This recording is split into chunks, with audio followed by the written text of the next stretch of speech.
பள்ளி மாணவர்களிடையே இந்த மாதிரி ஒரு சூழ்நிலை உருவாகும் பொழுது எதிர்காலமே எப்படி ஆகிவிடுமோ என்ற ஒரு பயம்,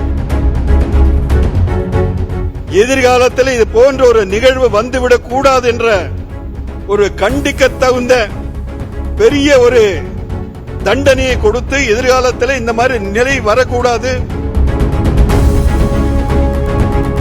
அதற்கு எந்த அரசு என்பது அல்ல, எல்லோரும் ஒன்று சேர்ந்து இது போன்று நிகழ்வு எங்கு இருந்தாலும்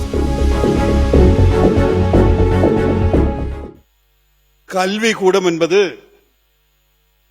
கல்வியை தருவது மட்டுமல்ல, ஒரு ஒழுக்கத்தையும் எதிர்காலத்தையும் ஒரு நல்ல மனிதனாக ஹியூமன் பீயிங் ஹியூமன் பண்ற இடம் தான் கல்வி கூடம்.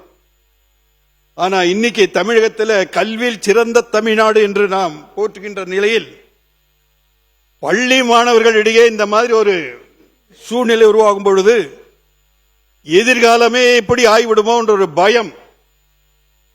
ஆகவே தயவு செய்து சம்பந்தப்பட்ட அமைச்சர் பெருமக்களையும் கேட்டுக்கொள்வதென்றால், பல்வேறு கருத்துக்களை சொல்லுகிறார்கள். பத்திரிகையிலே ஒரு செய்தி வருகிறது, தொலைக்காட்சிகளிலே ஒரு செய்தி வருகிறது, காவல்துறையை ஒன்று சொல்லுகிறார்கள், பெற்றோர்கள் ஒரு செய்தியை சொல்லுகிறார்கள்.